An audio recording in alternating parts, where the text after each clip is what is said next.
നമസ്കാരം. സമത്വ മുന്നേറ്റ യാത്രയുടെ തൃശൂർ പര്യടന കാഴ്ചകളിലേക്ക് എല്ലാ പ്രേക്ഷകർക്കും സ്വാഗതം. ഉഷ്ണക്കാറ്റ് വീശുന്ന പാലക്കാടൻ പര്യടനം സമത്വ മുന്നേറ്റ യാത്ര ഒരു ജനതയുടെ സ്നേഹവിശ്വാസങ്ങൾ തഴുകിത്തലോടിയായിരുന്നു കടന്നുപോയത്. 28-ാം തീയതി തൃശ്ശിവപേരൂരിലേക്ക് കടന്ന സമത്വ മുന്നേറ്റ യാത്രയ്ക്ക് ആവേശോജ്വലമായ സ്വീകരണമാണ് ശക്തൻ തമ്പുരാന്റെ നാട് കാഴ്ചവെച്ചത്.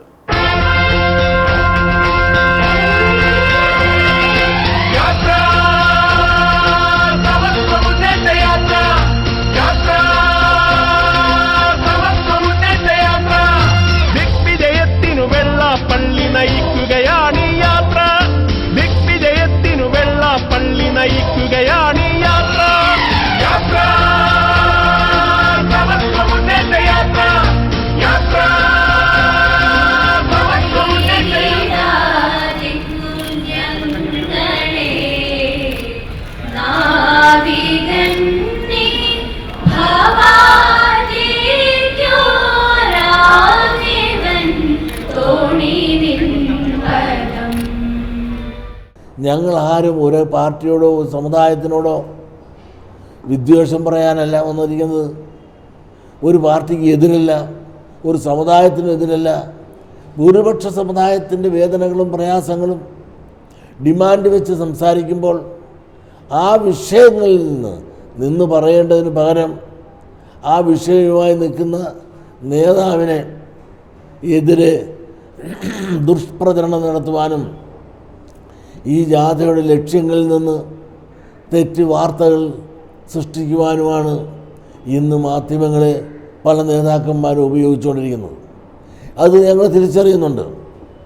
അന്തസ്വാഭിമാനവും ആഭിജാത്യവും ഉണ്ടെങ്കിൽ ഇവിടുത്തെ ഇടതു വലത് രാഷ്ട്രീയക്കാർ പറയട്ടെ, ഞങ്ങൾ ഉന്നയിച്ചിരിക്കുന്ന ആ ഡിമാൻഡ് അന്യായമാണെന്നവർ പറയട്ടെ.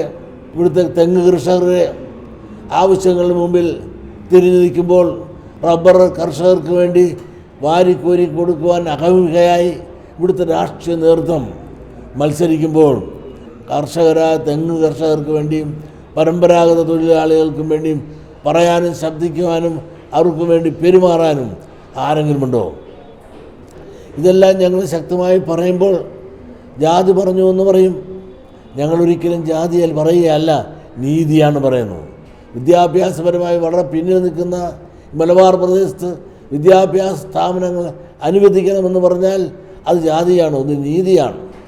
അങ്ങനെ ചില വിഭാഗങ്ങൾക്ക് മാത്രം നീതി പങ്കിടുകയും മറ്റു ചിലർക്കെല്ലാം ഒന്നും കൊടുക്കാതിരിക്കുകയും ചെയ്യുമ്പോൾ, അത് കണക്ക് പറഞ്ഞ കാര്യങ്ങൾ പറയുമ്പോൾ അതിനെ തകർക്കുവാൻ വിഷയത്തിൽ നിന്ന് മാറ്റിക്കൊണ്ട് മറ്റ് വിഷയങ്ങളിലേക്ക് പോയി അതിൽ എന്തെല്ലാം വിഷയങ്ങളാണ്, മൈക്രോ ഫൈനാൻസിൻ്റെ കുംഭകോണം, അങ്ങനെ കുംഭകോണങ്ങളും അങ്ങനെ പല പല ആരോപണങ്ങളും, LTT ഉൾപ്പെടെ പല ആരോപണങ്ങളും പറഞ്ഞുകൊണ്ട് ജനസത്തയും ഈ ജാഥയുടെ ലക്ഷ്യത്തെയും സമത്വ മുന്നേറ്റ യാത്രയുടെ ലക്ഷ്യത്തെ തകർക്കുവാനെന്നാണ്.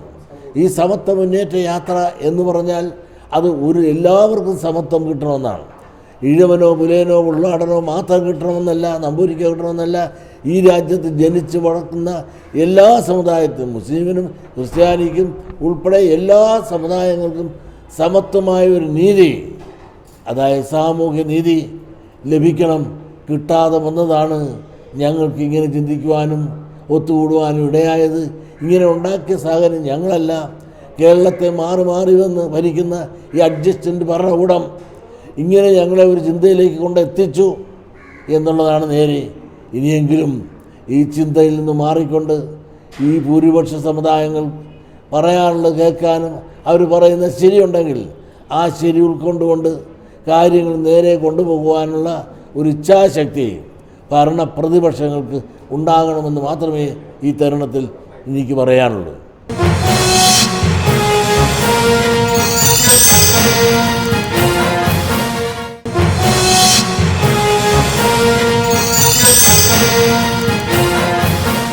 വിവിധ ജില്ലകളിൽ നിന്ന് ലഭിച്ച ജനപിന്തുണയുടെ കരുത്ത് നൽകിയ ഉറച്ച ആത്മവിശ്വാസത്തോടെ ഒരു ജേതാവിനെ പോലെയാണ് തൃശ്ശിവപേരൂരിലേക്ക് വെള്ളാപ്പള്ളി കടന്നു ചെന്നത്.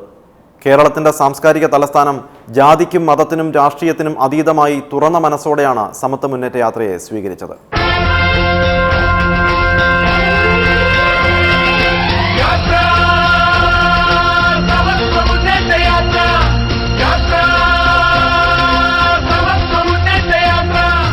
ശ്രീ വെള്ളാപ്പള്ളി നടേശൻ്റെ നേതൃത്വത്തിൽ നടക്കുന്ന സമത്വ മുന്നേറ്റ യാത്ര എനിക്ക് തോന്നുന്ന ഒരു വിമോചന സമരമെന്ന് വേണമെങ്കിൽ വിളിക്കാമെന്നാണ് എനിക്ക് തോന്നുന്നത്. കാരണം ഇതൊരു ഈശ്വര നിയോഗമാണ്, ദൈവികമായ ഒരു കാഴ്ചപ്പാടോടുകൂടിയാണ് ഈ മുന്നേറ്റം നടന്നുകൊണ്ടിരിക്കുന്നത്. ഇതിൽ ഞങ്ങൾക്ക് ബ്രാഹ്മണരെ സംബന്ധിച്ചിടത്തോളം ഇതൊരു ധാർമ്മിക ഉത്തരവാദിത്വം കൂടിയാണെന്നാണ് എൻ്റെ വിശ്വാസം. കാരണം ഇവിടെ പറയപ്പെട്ട മന്ദിരകുലത്തിൻ്റെ കഥ പറഞ്ഞതുപോലെ, ഈ അഗ്നിഹോത്രിയുടെ കഥ പറഞ്ഞതുപോലെ, ഇവരെല്ലാം ഒരു കുടുംബത്തിലെ അംഗങ്ങളാണ്, സഹോദരന്മാരാണ്. ഹിന്ദു സമുദായം ആകമാനം ഒരു സഹോദരന്മാരാണെന്നുള്ള കാഴ്ചപ്പാടോടുകൂടി എല്ലാ കാലത്തും തെറ്റിദ്ധരിക്കപ്പെട്ടിട്ടുള്ള ബ്രാഹ്മണ സമൂഹത്തിന് ഉൾപ്പെടെ ഈ സമൂഹത്തിനെ ബോധ്യപ്പെടുത്താൻ കിട്ടിയ ഒരു അവസരമായിട്ടാണ് ഞങ്ങളിതിനെ കാണുന്നത്. കാരണം ഇവിടെ ഇത് ക്രിസ്ത്യാനികൾക്കോ മുസൽമാനോ ഒന്നും എതിരായിട്ടുള്ളൊരു പ്രസ്ഥാനമല്ല ഇത്. ഇവിടെ അവരുടെ കൂട്ടിന് ക്രിസ്ത്യാനികളുടെ പ്രശ്നങ്ങൾ പറയാൻ കേരള കോൺഗ്രസ് ഉണ്ട്, മുസ്ലിമിൻ്റെ പ്രശ്നം പറയാൻ മുസ്ലിം ലീഗുണ്ട്. ഇവരൊക്കെ കാലാകാലങ്ങളിൽ ഒരുപാട് കാര്യങ്ങൾ നേടിയെടുത്തു എന്നുള്ളത് അത് അവരുടെ കഴിവുകൊണ്ട് നേടിയെടുത്തു. അത് കിട്ടേണ്ടത് തന്നെയാണ്, അത് നേടിയെടുത്തു. പക്ഷേ അതോടൊപ്പം എന്തുകൊണ്ടോ ഹിന്ദുക്കൾ മാത്രം യോജിക്കരുതെന്നുള്ള ആശയം നമുക്ക് തള്ളിക്കളയേണ്ടതാണ്. ഹിന്ദുക്കൾ യോജിക്കണം. ഇത് ഒരു കാലിക പ്രസക്തിയുള്ള വിഷയമാണ്. അതിന് എന്താണ് ചെയ്യുന്നതെന്നുള്ളത് ആണ് ഇവിടെ പ്രസക്തി. ആരൊക്കെയോ ആയിക്കോട്ടെ, ഞങ്ങളൊക്കെ ആരൊക്കെയോ ആയിക്കോട്ടെ, പക്ഷേ എന്താണ് നമ്മളിപ്പോൾ ചെയ്യുന്നതെന്നുള്ളത് മനസ്സിലാക്കിക്കൊണ്ട് വേണം ഇതിനോട് സഹകരിക്കാൻ. എനിക്ക് തോന്നുന്നു ഈ തിരുവനന്തപുരത്തേക്ക് ഈ സമ്മേളനം എത്തുമ്പോൾ ഇപ്പോൾ കാസർഗോഡ് നമ്മൾ കണ്ടു. കാസർഗോഡ് പേജാവർ സ്വാമിയുടെ വിഷയം നമ്മൾ വായിച്ചു. പേജാവർ സ്വാമി എന്ന് പറഞ്ഞാൽ 100% നല്ല മനുഷ്യനാണ്. അദ്ദേഹം ആവശ്യമില്ലാതെ അദ്ദേഹത്തിൻ്റെ പേര് രാഷ്ട്രീയത്തിലേക്ക് വലിച്ചഴിച്ചതാണ്. അദ്ദേഹം സാത്വികനായ മനുഷ്യൻ. എന്നോട് അധ്യക്ഷനായിട്ടിരിക്കുന്ന സമയത്ത് എന്നോട് വെച്ച് എനിക്ക് പോകാൻ തിരക്കുണ്ട്, എനിക്കിതൊന്ന് വിളക്ക് കൊടുത്തിട്ട് ഞാൻ പോകാനൊന്ന് സമ്മതിക്കണം എന്ന് പറഞ്ഞ് അദ്ദേഹം 2 വാക്ക് പറഞ്ഞിട്ട് വിളക്ക് കൊളുത്തിയ അദ്ദേഹത്തിനെ പോലും വെറുതെ വിട്ടില്ലെന്നുള്ളതാണ് ഞാൻ കാണുന്നത്. അപ്പോൾ ഇതിനൊരു ഈശ്വരപരമായ, ഇതിനെ എതിർക്കുന്നവർക്ക് ഒരു ഗുരുത്വദോഷം പോലെയാണ് ഞാനിതിനെ കാണുന്നത്. കാരണം ഈശ്വരപരമായ ഒരു നിയോഗം ഇതിൻ്റെ ഒരു പ്രസ്ഥാനത്തിനുണ്ട്. അതിനൊരു സന്യാസി ശ്രേഷ്ഠനായ ഒരു വലിയ മനുഷ്യനെ തള്ളിപ്പറയുന്നത് അവർക്ക് അതിൻ്റെ ദുരിതം അനുഭവിക്കേണ്ടി വരുമെന്ന് തന്നെയാണ് എനിക്ക് തോന്നുന്നത്. അപ്പോൾ അതുകൊണ്ട് ഈ വക നീക്കങ്ങളിലൊന്നും പരിഭ്രമിക്കേണ്ട. ഹിന്ദു സമൂഹം വലിയ കാഴ്ചപ്പാടുള്ള ശങ്കരാചാര്യ സ്വാമികൾ തന്നെ നമുക്കറിയാം. ശങ്കരാചാര്യ സ്വാമികൾ 4 മഠങ്ങൾ സ്ഥാപിച്ചു, ചതുർധാമങ്ങൾ സ്ഥാപിച്ചു. ഇവിടെ നേപ്പാളിനടുത്തുള്ള ബദരീനാഥിൽ പൂജ കഴിക്കുന്ന പുരോഹിതൻ തിരുവിതാംകൂറിൽ നിന്നാണ് അവിടെ പോയി പൂജ കഴിക്കുന്നത്. അപ്പോൾ ഈ പ്രദേശങ്ങളെ മുഴുവൻ ലിങ്ക് ചെയ്യുന്ന ഒരു പുരോഹിതനെ നിയോഗിച്ചപ്പോൾ അത് തന്നെ നമുക്ക് മാതൃകയാണ്. ശങ്കരാചാര്യ സ്വാമികളും ഗുരുസ്വാമി തന്നെ പറഞ്ഞില്ലേ, വിദ്യ കൊണ്ട് പ്രബുദ്ധരാകൂ, അതോടൊപ്പം തന്നെ സംഘടന കൊണ്ട് ശക്തരാകും എന്ന് തന്നെ പറയുന്നത്. അപ്പോൾ അതുകൊണ്ട് ഇത് കാലിക ഈ നിയോഗമാണ്. ഇത് പുരോഹിതന്മാരെന്ന് പറയുമ്പോൾ ഞങ്ങൾ ഹിന്ദുമതത്തിലെ സഹോദരന്മാർ, ഞങ്ങൾ ഹിന്ദുമതത്തിൻ്റെ ഒരു ജ്യേഷ്ഠ സഹോദരൻ, ഹിന്ദുമതത്തിൽ തന്നെ പെട്ട ചേട്ടാനിയന്മാരാണ്.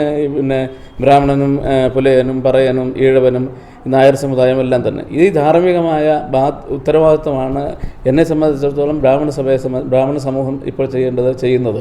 രാവിലെ 11 മണിയോടുകൂടി തൃശൂരിലെത്തിയ സമത്വ മുന്നേറ്റ യാത്രയെ വരവേൽക്കാൻ ആയിരക്കണക്കിന് ജനങ്ങളാണ് പൂരത്തിന്റെ നാട്ടിൽ തടിച്ചുകൂടിയത്. ഹിന്ദു വിശ്വാസികൾക്ക് പകരം ദേവസ്വങ്ങൾ രാഷ്ട്രീയക്കാർ ഭരിക്കുന്നതിലൂടെ ന്യൂനപക്ഷങ്ങൾക്ക് ക്ഷേത്ര സ്വത്തുക്കൾ പങ്കിട്ടെടുക്കാൻ അവസരമുണ്ടാകുകയാണെന്ന് തൃശൂർ തേക്കിൻകാട് മൈതാനത്ത് നൽകിയ സ്വീകരണത്തിൽ വെള്ളാപ്പള്ളി സൂചിപ്പിച്ചു. യോഗക്ഷേമ സഭ സംസ്ഥാന പ്രസിഡന്റ് അക്കീരമൺ കാളിദാസ് ഭട്ടതിരിപ്പാട് ഉദ്ഘാടനം നിർവഹിച്ച യോഗം അസിസ്റ്റന്റ് സെക്രട്ടറി KV സദാനന്ദൻ അധ്യക്ഷത വഹിച്ചു. സ്വാമി ഉദിത് ചൈതന്യ, സ്വാമി സുഹൃദാനന്ദ എന്നിവർ അനുഗ്രഹ പ്രഭാഷണം നടത്തി. SNDP യോഗം വൈസ് പ്രസിഡന്റ് തുഷാർ വെള്ളാപ്പള്ളി യാത്രാ സന്ദേശം നൽകി. ഈ റാലി നടത്തുന്നതിന് ഒരു തരത്തിലും ഒരു സമുദായത്തോടുള്ള വിരോധത്തോടു കൂടി അല്ല ഈ റാലി നമ്മൾ നടത്തിക്കൊണ്ടിരിക്കുന്നത്. അതായത് ഇവിടുത്തെ മുസ്ലിം സമുദായത്തിനോ ക്രിസ്ത്യൻ സമുദായത്തിനോ എതിരായല്ല.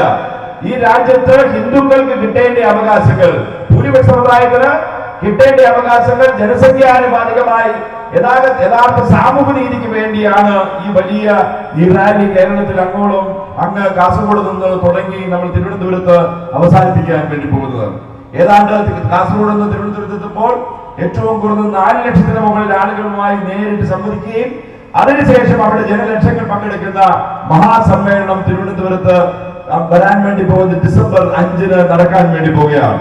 എറണാകുളം സമ്മേളനത്തിലും അതുപോലെ മലബാർ സംഗമത്തിലും അതുപോലെ തിരുവനന്തപുരം സംഗമത്തിലുമെല്ലാം ജനലക്ഷങ്ങൾ പങ്കെടുത്തതിനേക്കാൾ കൂടുതൽ ആളുകളെ പങ്കെടുപ്പിച്ചുകൊണ്ട് ഈ കേരളത്തിൽ സംഘടിതമായി നിൽക്കുന്ന മതന്യൂനപക്ഷങ്ങളെ മാത്രം താല്പര്യങ്ങൾ സംരക്ഷിക്കുന്ന ഇടതിന്റെയും വലതിന്റെയും നിലപാടുകൾക്കെതിരെ അവരുടെ കണ്ണുറപ്പിക്കുവാൻ നാടുകളിൽ നമുക്ക് അനുകൂലമായിട്ടുള്ള നിലപാടുകൾ എടുത്തില്ലെങ്കിൽ ആരാണ് നമ്മൾക്ക് അനുകൂലമായ നിലപാടെടുക്കുന്നത് അവരായിരിക്കും കേരളം ഭരിക്കുന്നത് എന്ന് ഉറക്കെ പ്രഖ്യാപിച്ചുകൊണ്ടുള്ള ഈ മഹാസമ്മേളനത്തിൽ പരിപൂർണമായി നമ്മുടെ ഓരോ കുഞ്ഞുങ്ങളെയും പങ്കെടുപ്പിക്കുവാൻ നമ്മൾ ഓരോരുത്തരും ശ്രമിക്കേണ്ടതാണ്. അതല്ല എങ്കിൽ നാളുകളിൽ നമ്മൾ ദുഃഖിക്കേണ്ട ഒരവസ്ഥയുണ്ടാകും. നമുക്കറിയാം, ഇത്രയും വർഷങ്ങൾ SNDP യോഗമായാലും KPMS ആയാലും നമ്മുടെ ബ്രാഹ്മണ സഭയായാലും എല്ലാ സംഘടനകളും ഇവിടെ ഒരുപാട് വർഷങ്ങളായി പ്രവർത്തിച്ചു കൊണ്ടിരിക്കുന്നതാണ്. പക്ഷെ നമ്മളെയൊക്കെ സംബന്ധിച്ചിടത്തോളം നമ്മളൊക്കെ ഓരോ സംഘടനകളും SNDP യോഗം എടുത്താലും KPMS എടുത്താലും ബ്രാഹ്മണസഭ എടുത്താലും അതുപോലെ തന്നെ എല്ലാ സമുദായങ്ങളും സംഘടനകളും എടുത്ത് പരിശോധിച്ചാലും അതെല്ലാം ശക്തമാണ്. സുശക്തമായി നമ്മൾ നിൽക്കുമ്പോൾ പോലും നമ്മളെ കണ്ടു എന്ന് നടിക്കുവാൻ വേണ്ടി പോലും കേരളത്തിൽ രാഷ്ട്രീയക്കാർ തയ്യാറാകാത്ത ഈ സാഹചര്യത്തിൽ നമ്മളുടെ കൂട്ടായ്മ ഉണ്ടായപ്പോൾ തന്നെ എന്തൊക്കെ അപവാദങ്ങളാണ് ഓരോ ദിവസവും വന്നുകൊണ്ടിരിക്കുന്നതെന്ന് നമ്മൾ മനസ്സിലാക്കണം. മൈക്രോ ഫിനാൻസിൽ ഏതാണ്ട് സാമ്പത്തിക ക്രമക്കേടുണ്ട് എന്ന് പറഞ്ഞുകൊണ്ട് ആക്ഷേപവുമായി കേരളത്തിലെ മുഖ്യമന്ത്രി ഉൾപ്പെടെ എല്ലാ ആളുകളും മുമ്പോട്ട് വന്നുകൊണ്ടിരിക്കുകയാണ്. എന്തിനു വേണ്ടിയാണിത്? ഇവിടെ വളരെ SNDP യോഗവുമായി എന്താണ് മൈക്രോ ഫിനാൻസിനുള്ള ബന്ധം? ആകെ ജനറൽ സെക്രട്ടറി കൊടുക്കുന്ന ഒരു കത്ത് മാത്രമാണ് SNDP യോഗവും ഈ പറയുന്ന മൈക്രോ ഫിനാൻസുമായിട്ടുള്ളത്. മൈക്രോ ഫിനാൻസിന്റെ പണം യഥാർത്ഥത്തിൽ എല്ലാ യൂണിറ്റുകളിലേക്കും നേരിട്ട് ബാങ്കിൽ നിന്ന് കിട്ടുന്ന പണമാണ്. അതുപോലെ വണ്ടിയിൽ വന്നപ്പോൾ തന്നെ നമ്മുടെ യൂത്ത് മൂവ്മെന്റ് ഭാരവാഹികളുടെ വണ്ടികളാണ് ഈ 2 വണ്ടിയും. നമ്മുടെ യോഗത്തിന്റെ ജനറൽ സെക്രട്ടറി അതിനോടൊപ്പം മറ്റു നേതാക്കന്മാർ സഞ്ചരിക്കാൻ വേണ്ടി അവർ ഫ്രീ ആയി വിട്ടിരുന്ന 2 വണ്ടിക്ക് ഓരോ വണ്ടിക്കും 1.5 കോടി രൂപയാണ് എന്ന് പറഞ്ഞുകൊണ്ട് ഈ കമ്മ്യൂണിസ്റ്റ് പാർട്ടിയുടെ മാധ്യമങ്ങൾ ഇങ്ങനെ ഇല്ലാത്ത കാര്യങ്ങൾ ശാശ്വതീകാനന്ദ സ്വാമിജിയെ കൊന്നു എന്ന് പറഞ്ഞുകൊണ്ട് വാർത്ത ഉണ്ടാക്കുക, ഇല്ലാത്ത കാര്യങ്ങൾ പറഞ്ഞുകൊണ്ട് എത്രയോ പ്രാവശ്യം വളരെ വ്യക്തമായി പറഞ്ഞതാണ്. ഏത് തരത്തിലുള്ള അന്വേഷണവും CBI അന്വേഷണത്തിന് വേണ്ടി നമ്മൾ തന്നെ കേസ് കൊടുക്കുകയാണ്. നുണവശോധനയ്ക്ക് ഉൾപ്പെടെ പോകുവാൻ തയ്യാറാണ് എന്ന് പറയുമ്പോഴും ഇവിടെ ചുമ്മാതെ പലരെയും വിളിച്ചിരുത്തിക്കൊണ്ട് നമ്മുടെ റാലി തുടങ്ങി അന്ന് മുതൽ ഇങ്ങനെയുള്ള ആക്ഷേപങ്ങൾ വന്നുകൊണ്ടിരിക്കുകയാണ്. ഇത് ഡിസംബർ 5-ാം തീയതി അവസാനിക്കുന്നവരെ ഇതിന്റെ 10 മടങ്ങ് ഒരുപാട് ആക്ഷേപങ്ങൾ ഇനിയും വരും എന്ന് നമുക്ക് എല്ലാവർക്കും അറിയാവുന്നതാണ്. പക്ഷെ എന്താണ് നമ്മുടെ സംഘടന എന്ന്, എന്താണ് നമ്മുടെ കൂട്ടായ്മയുടെ ബലമെന്ന് ഇവർ ഇത്രയും വർഷങ്ങൾ മനസ്സിലാക്കാത്തത് കൊണ്ടാണ് ഇത്രയും വലിയ അബദ്ധം ഇവർ കാണിക്കുന്ന കാര്യത്തിൽ യാതൊരുവിധ സംശയം ആവശ്യമില്ല.